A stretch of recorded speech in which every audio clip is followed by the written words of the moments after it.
Let us cross to Washington and catch up with my great mate Adam Creighton, who's the Washington correspondent, of course, for The Australian. Good to talk to you, mate. Joe Biden, he got on his plane, he headed over to Hawaii, as of course he needed to do after those shocking bushfires.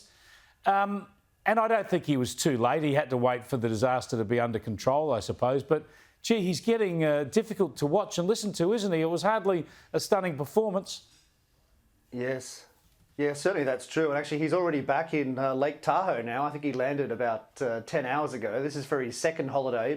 But you're quite right. The images of the president there were strikingly bad. And, you know, actually, after I watched some of them, I checked the betting markets to see, you know, what the probability is of his being the nominee. And they had fallen ever so slightly. So, I mean, it's not, you know, so something maybe changed. But yes, look, it wasn't good. And, you know, to your point about his taking 5 days to arrive, that's totally fair enough. But the contrast with the media's attitude, kind of in relation to George Bush back in 2005, is striking. I mean, the former president back then was excoriated for not turning up sooner, for even flying over New Orleans. But there's been very little criticism of Joe Biden in that regard. I think that just goes to show the bias of the large segments of the US media. I think you're spot on. I think we see that in Australia too. When natural disasters occur under the coalition or the Republicans in the US, they are blamed on the administration effectively. When they occur under the lefties, under Democrats and Labor, they're much more understanding and they tend to use them to sort of underwrite their climate policies. Let's just have a look at a little bit of Joe Biden's performance, his speaking in Hawaii and the way he gets everybody's names and everything mungled up. Have a look. Brian Chance, our Senator Maisie.